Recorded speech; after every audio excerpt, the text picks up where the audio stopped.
It is Friday, and we are working for Crusoe. Friday, October 11th, 2024, in Los Angeles. He is Sam Park. In Reno, Nevada, the biggest little city in the world, I am John Ramey. On today's episode, two nations, two revolutions, two anniversaries, and two slipping economies. We're talking, of course, of Germany and China. We will also look at the larger European industrial sector. And we will also look at the deadly hurricanes that have struck the southern and Midwestern United States. Sam Park, let's start with Germany. Celebrating the 35th anniversary of what is called the Peaceful Revolution, you have an artifact from that very peaceful revolution from 1989, if I'm not mistaken, on your bookshelf. I do, yes. I have a piece of the Berlin Wall, as a matter of fact. Yeah. Right. So the Berlin Wall fell in fall of 1989. So This is the 35th anniversary. Now, Sam, I was 11. I had never heard of the Berlin Wall until the news reports came out that it was being torn down, or people. Oh, is that right? That's jumping. interesting. I mean, yeah, sure. Late Cold War. You're 11 years old, yeah. Right. In fact, I recall reading like in some, kid newspaper like Scholastic America or something about Poland's democratic movement.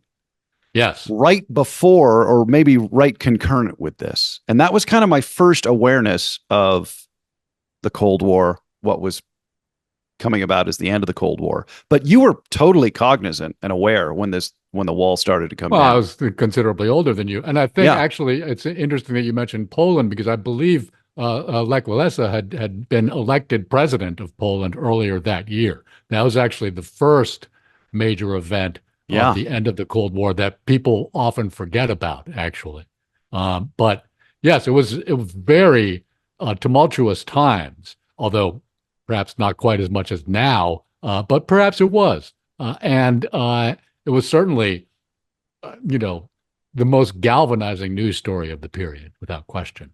And it's interesting that we're talking about Germany and China, because I think one important thing to remember about the Peaceful Revolution, as it's known in Germany, was that it happened just about 2 months after the failed uprising in Tiananmen Square in Beijing. And so it's a lot of guts for the East German, at the time, protesters to stand up in the street knowing that another communist government had just brutally cracked down on a similar uprising that had taken place in their country. Now, of course, the dynamics in Europe at the time were very different. As we mentioned, Lech Walesa had just been elected president in Poland, and so there was certainly a considerable amount of movement towards democracy in Eastern Europe at that time. There was a large thaw in American relations with the Soviet Union throughout the Reagan and Gorbachev years, and then on into the George H.W. Bush administration, which was, of course, he was the president at the time that all this was happening. So still, it is courageous of all those East Germans to stand up, considering what had happened in Tiananmen Square. You sent me a report, I believe, from DW.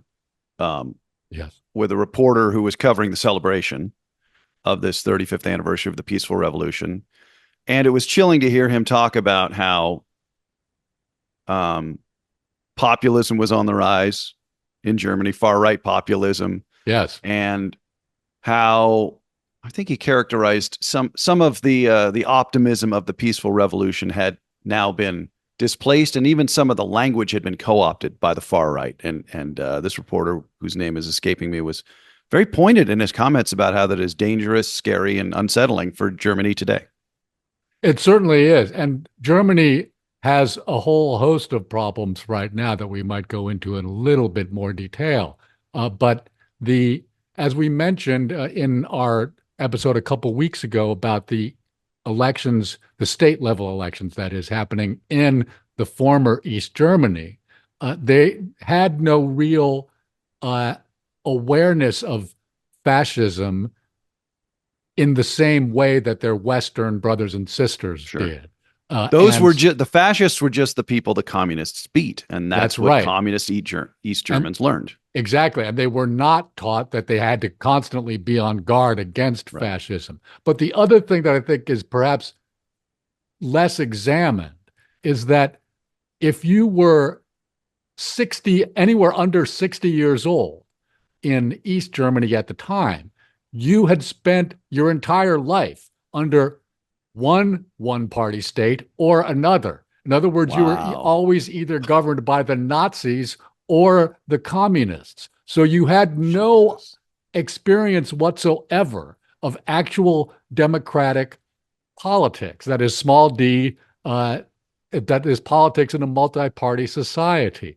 And so West German political operatives and representatives who would travel to East Germany at the time sort of felt like they were talking to cavemen because these people had no idea how these sort of multi-party mechanisms were supposed to work. It was just inconceivable. That's right. And people just had you couldn't even talk to people. And so that's another reason why the mainstream parties in what used to be West Germany and is now a united Germany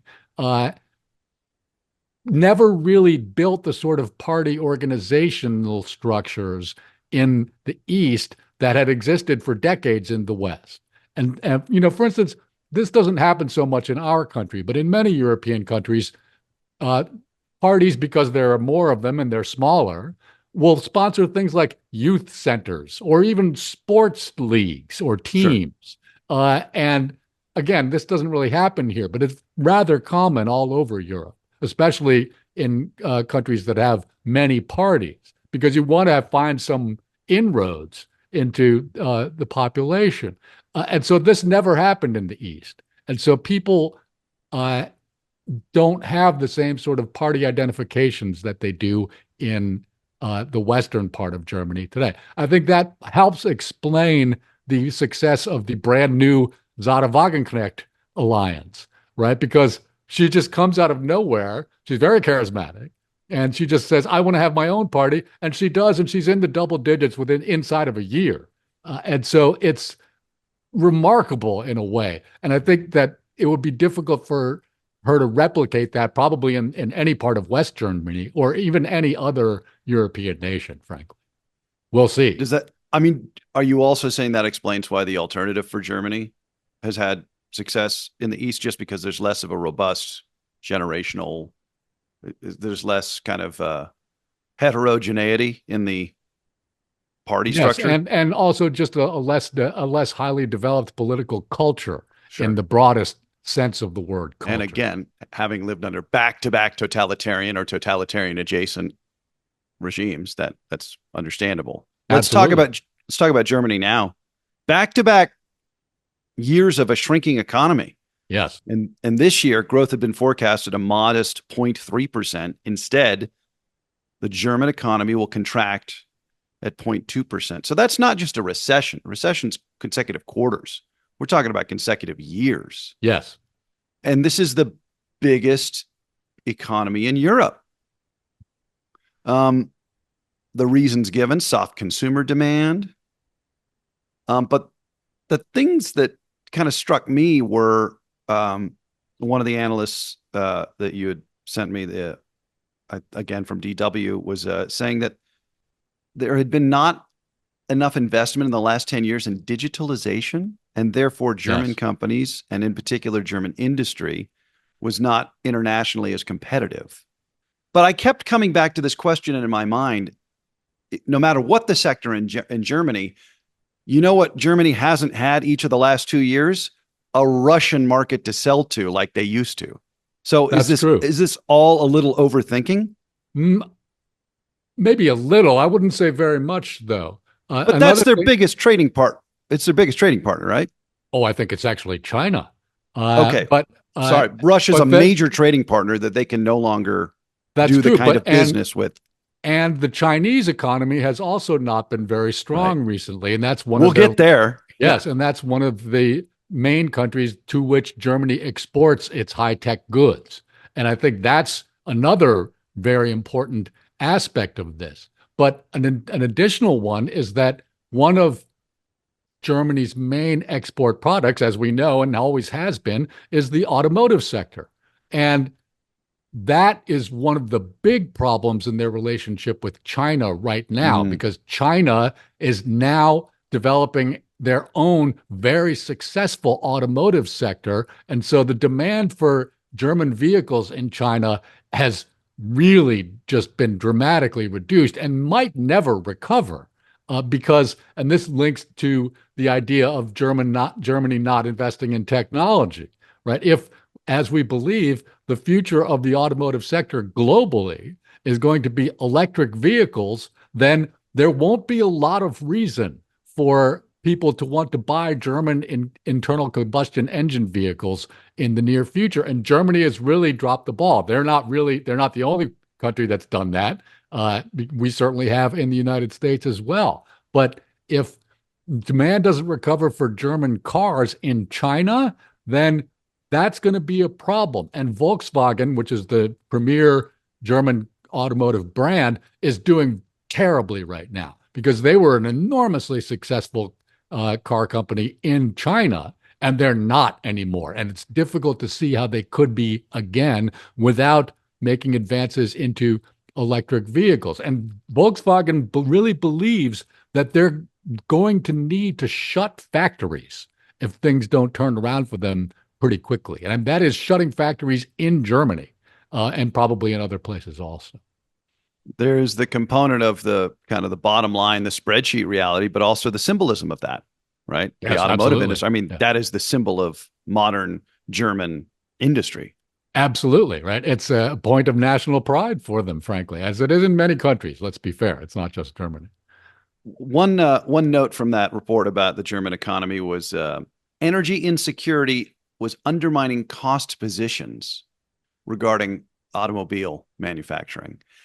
And what I deciphered that to mean was, we're not sure if the current business model and how we build cars is going to be all that good going forward, because energy could be really expensive, like gas could be really expensive without Russia, and or the market for electrical vehicles might be taking off.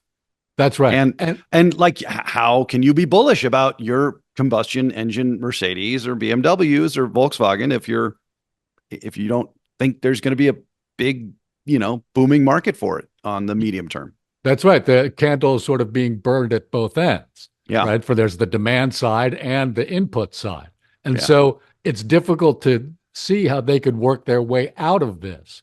And again, I don't have any solutions myself. But again, Germany is not the only country that sort of dropped the ball on climate policy. And, we've certainly done the same thing here. We might be about to do it again. And China, for all the problems that they have and for all the really horrible things about their government, they decided that they were going to invest in these technologies. And there was nothing to stop any other country from doing that. It's sort of like Elon Musk in our country, right? I think Musk is certainly a very intelligent and talented person, right? But you didn't have to be all that smart to say, you know what? If the climate scientists are right, then we're going to need to have a different kind of automobile. And so let's build them. And he did, right? Not even climate scientists. How about geologists and maybe a limit to the amount of petroleum that can be extracted? Maybe that's right. People don't want to pay for gas anymore. That's right. And again, I don't think you had to be all that intelligent. You just have to sort of invest the money. And Musk had it. China had it. They put it in. And so now they're reaping the rewards. I'm sorry about that. That's totally fine. This is a podcast. This isn't NBC, Sam. We can make mistakes. So that's kind of the demand side, but there's also the supply side. There's is there a labor shortage in Germany? I was trying to decipher from that report if that was another contributing factor to the German economic slowdown. There is a demographic problem, yes. I mean, are they aging out of workers? Germany, like many countries all around the world and in the West, and also China, Japan, South Korea, they've got highly aging populations. And so it's not so much a labor shortage, but the long-term demographic trend is very bad. And so there's a question as to how much should we automate our processes and things like this, right? Because if we are going to have to get by with fewer workers, then maybe we should invest in automation. But again, if the demand for your product isn't going to be there, then what's the automation for? And so Right. there's a sort of snake eating its tail problem here, and it's difficult to see how they can work their way out of it. Let's zoom out a little bit to the European industrial sector. Yes, and I think that it makes sense to do so because, in a way, Germany, as the primary industrial power in all of Europe, is really just a sort of microcosm of things that are going on all over the continent. Okay, so I'm going to put you on the spot here, Sam, and if you don't have an answer, that's fine. But I was just trying to think about German industry and also European industry beyond automobiles. Well, for instance, I Germany, guess shipbuilding. there's some of that. Yes, Germany has a large chemical sector, right? Sure. And Somewhat infamously. that's right. And the Italy has a lot of luxury goods manufacturers. Okay. And I guess that's in this. Yeah. right. France has the same. Sure. And that's a lot of money, right? I mean, these Yeah. items cost a lot. And there's some problem now that, for instance, France is experiencing a tariff on their exports of brandy and cognac, right? That is cognac and other kinds of brandy. That is China is Outrageous. Yes, and that would seem trivial, but to them it's not. This is an important sector for France, and again, it's emblematic of their culture, Yeah. right? And the markup on a bottle of cognac is large. Well, right? I'm not consuming cognac at a sufficient rate to be judging the market. I'm not buying bottles all that often. I suppose that's good, but I Yes, will it now is. keep an eye out. Well, I mean, the problem is if We're both in the market. yes, if you're exporting cognac to China and Yeah. that's just such a large market that if it starts to go down, you notice. Yeah. And so now there are other kinds of industries that I'm sure we're not aware of Sure. in Europe on I top was just of trying to these things. conceptualize, European industrial sector. So the report says the United States and China are absolutely lapping the Europeans in industrial productivity Yeah. or industrial performance, and it's tied to productivity. And I thought, well, this is like the most stereotypical thing ever, right? Because you have industrious Americans and the industrious Chinese versus the Europeans with their 6 weeks of vacation and their siestas and their half a year of family leave. Like I was just thinking of all kind of I'm not saying that. Listen, I'm a worker. I aspire to European style working conditions, Sure. I think but we all do. yeah, right. However, and I also knew that was too simple to actually be the reason, but like that was just the instant reaction. I'm like, yeah, Well, Chinese and American workers work around the clock. We're insane. We work ourselves to death. The That's Europeans, that's don't even also do email not after work. that's not what the report said, by the way, right? I mean, Okay. and while we're, let's just fill everybody in. The report was commissioned by the European Commission and delivered by Mario Draghi to the Commission as headed by Ursula von der Leyen, the president of the EC. And Draghi is another one of these people, sort of like, and even beyond the category of Michel Barnier, the new French prime minister. And Draghi is one of these sort of eminence grise, sort of, wise old men of the European Union. He Had a lot of government jobs. Yeah, he was the prime minister of Italy for a little while there. But before that, and this is really what made his reputation, was that he was the head of the European Central Bank back during the Euro crisis of the early 2010s, at which point he said that he and the European Central Bank would do whatever it took to stabilize the European currency. And That's when Greece went south in a big way, right? That's right. Yeah. And this was a big problem. This actually was the origin story of the Alternative for Germany Party, who again started out as being an anti-euro currency party. And just Draghi saying that he would do whatever it took was almost by itself enough to stabilize the situation. But what people seem to think he meant by that was that he would engage in what were then rather unorthodox monetary policies, such as quantitative easing, which we've discussed on this show in previous episodes. And now is common, or at least not exotic. It's certainly much more widely employed than it was back then. For instance, the Federal Reserve here in this country had just started doing it in the wake of our financial crisis. The Bank of Japan had been doing it for quite some time, but they were the outliers at that time when they first started doing it. But the ECB never actually had to quite pull the trigger on these things. Just having someone like Draghi who forcefully said that he would not hesitate to employ unorthodox measures helped stabilize the currency market at that time. All right. So what did Draghi say if he didn't say that the 3-hour lunches the French are taking and the siestas are the reason behind the productivity lapse? He said that the European Union as a whole had, as we've just been discussing, failed to invest enough in technological innovation. Right? They have. That seems so unlikely. If you've been to Europe in the 21st century from the United States, again, not everybody gets that opportunity, but for so long it seemed so far ahead on technology, on even green energy. And maybe they kind of rested on their laurels the last 10 years. Is that what's happening? Yeah, for about a decade, they've just sort of gotten lazy, it seems. Yeah. Right. And not sort of made the investments in all these newfangled technologies. So, how American of them.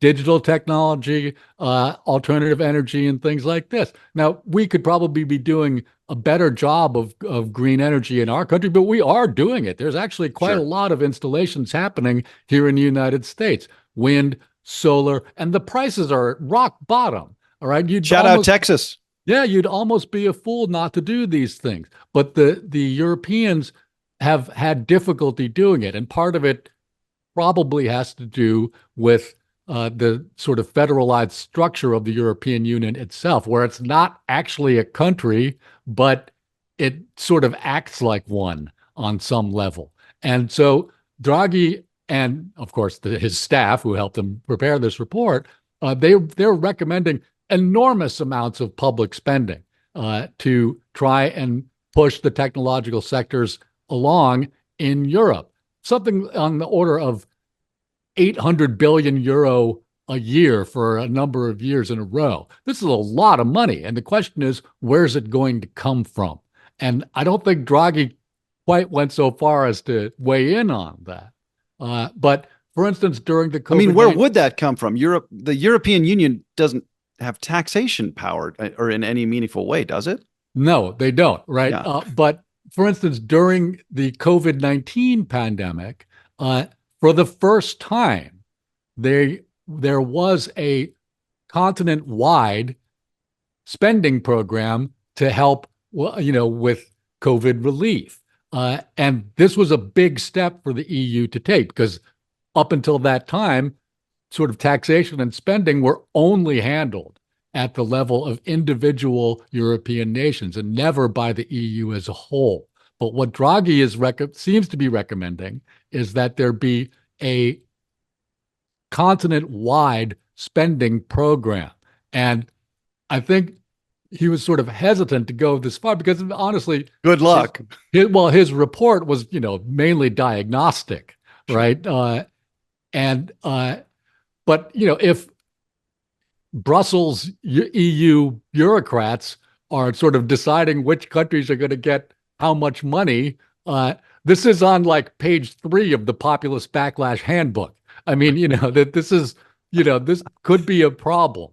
But what I find so interesting, though, is that, for instance, one of the fellows in one of the reports I sent you was a guy named Karsten Bresky, who works for ING, which is an enormous Dutch bank, basically. They're a financial conglomerate. And he was talking about this and that. And another fella that was in a clip that I saw this week worked for the Boston Consulting Group, right, in Europe. And so these are people that are, you would think, deeply invested in the sort of free market ethos that has dominated Western politics and economics for half a century and more, right? But they were not at all uncomfortable, it seemed, with these sorts of ideas. And so if people like this are just very calmly talking about, massive state spending on technological innovation, then we kind of have to wonder where we are ideologically, it seems to me. That's a fascinating point. Yeah. It's sort of meta, right? But you don't think the bankers are the pinkos?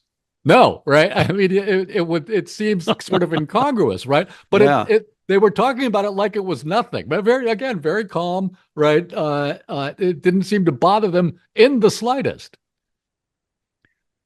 Any other thoughts about the European economic project, such as it is right now? Well, I mean, this is obviously going to be unfolding over the next number of years. It'll be interesting to see if this idea even gets off the ground. When Draghi first made his report, this was a month ago, I think.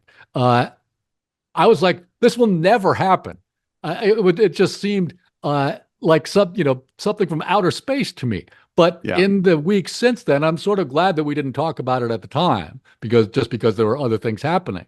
But it doesn't seem quite so outlandish in how it's been received in Europe as it seemed to me at the moment. And so I'm glad that we exercised some forbearance in that regard.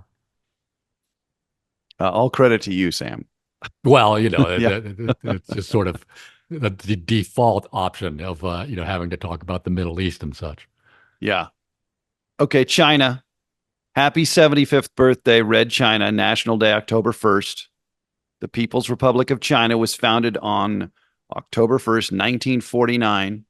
Or as we in the United States like to say, that's when Harry Truman lost China. Yeah. It was right here a second ago. Yeah. And remember we talked about quantitative easing not just a few minutes ago. Xi Jinping. Hot topic. It's the hot topic. Xi Jinping, who is, I would say, unlikely in the context of communism, but of course likely to feel this way in his eat bitterness kind of ethos. His government is now stimulating the economy. The Chinese are doing some quantitative easing, and they've got new fiscal policies helping consumers and families. But Xi, again, a communist nominally, right? Like, doesn't like giving handouts to the public. He doesn't like just giving cash. They want to means test it because he thinks the welfare state breeds laziness. And I find it a bit ironic. That's right. But as I've mentioned before, Xi is a communist, right? Yeah. He's not a socialist. Yeah. Right? He thinks of the population as workers, not as welfare recipients. Yeah. Okay.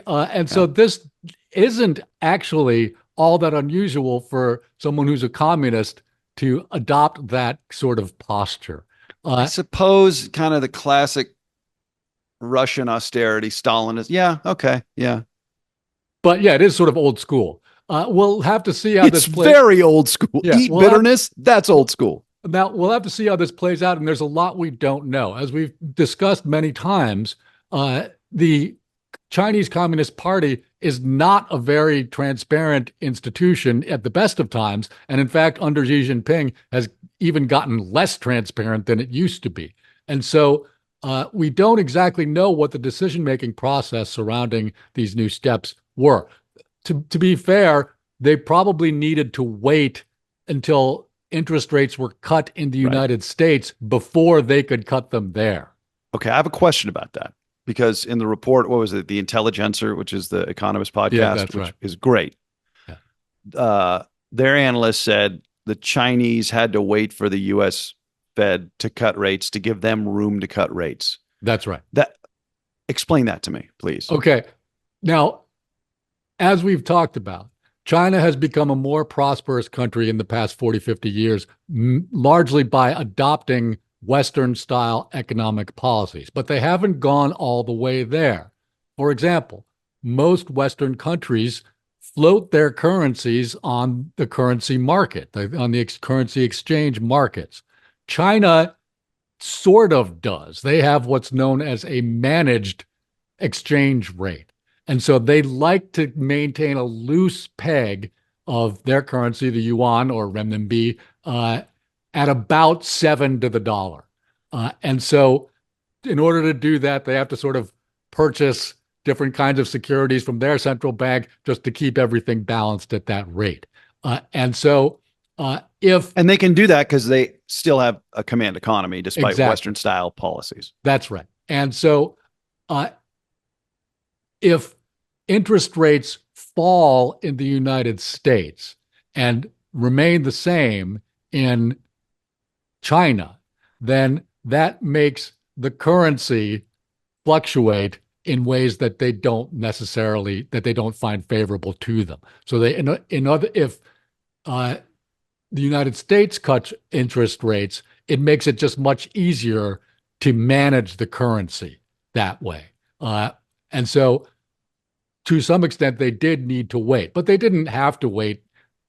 It just was better for them, right? It was easier for them to do it by waiting for the United States to cut interest rates. And so they've cut their own rates. We still don't know the level of consumer support that's going to be implemented. And most analysts seem to think it's not going to be large enough.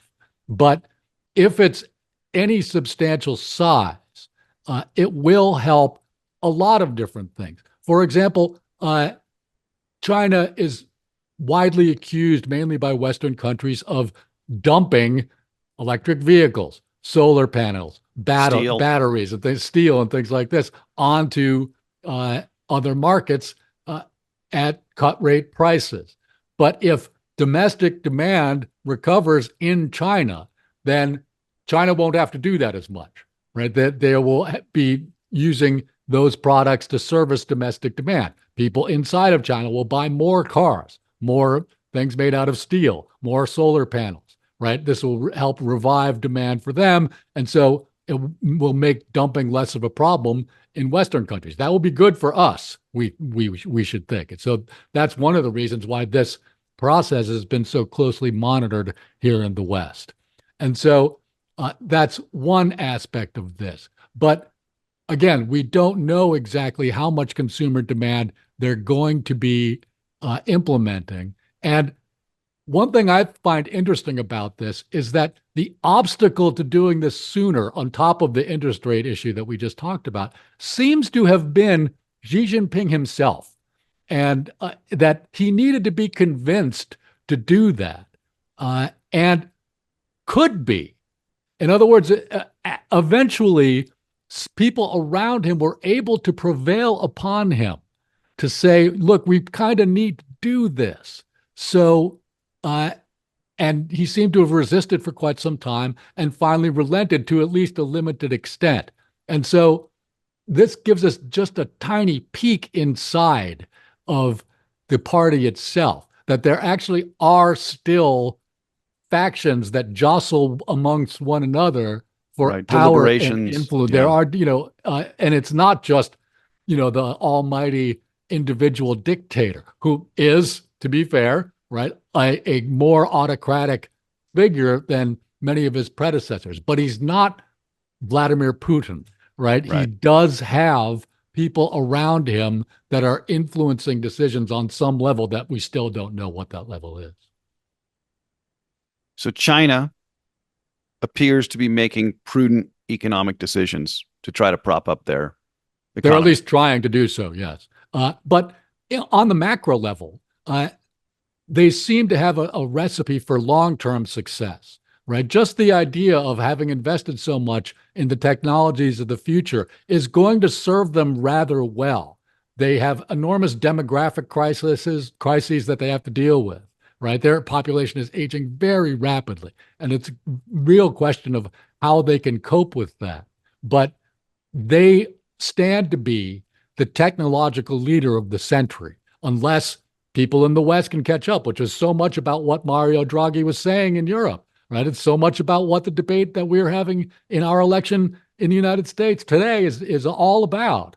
And so it's a question of sort of global influence that's really at stake here. And I find it so interesting that these two anniversaries took place so close to one another, right? And also with the shadow of Tiananmen Square hanging over Germany at the time that their peaceful revolution took place, which I've had, sort of hadn't done the math on. It's fascinating to me. Briefly, you want to touch on the hurricanes here? We got about 2 minutes. Well, this is what ties all this together. The reason that Chinese technology is the technology of the future is because of climate change. And I know people in Asheville, North Carolina. I know people in Florida. I hope to God they're all okay. But this is the reason why these things are happening, right? This is what Draghi's talking about, really, right? This is one of the main problems that Europe has failed to address is their energy security, right? They've never invested in clean energy to the extent that any other major power has, and it's something they need to address. Does that include the United States? Have we invested in it more than Europe? Oh, absolutely. Yes. There's no question. I mean, Tesla's an American company, just by itself, that's a big deal. But we've got solar and wind installations going up all over this country right now. No, you're right. Yeah. We also have more space to do it. Yes. That's a good point. Because Helene killed more than 200. Death toll's at 8 for Milton right now. Yeah. I mean, these are, and Milton could have been much worse than it ended up being, and we should be very. It weakened before it came ashore, but it was like record-breaking wind speeds at one point. That's terrifying. Right. And also it happened to make landfall just outside of the Tampa metro area as opposed to hitting it squarely on. Yeah. That'll do it for us on Working for Crusoe. Anything for next week, Sam?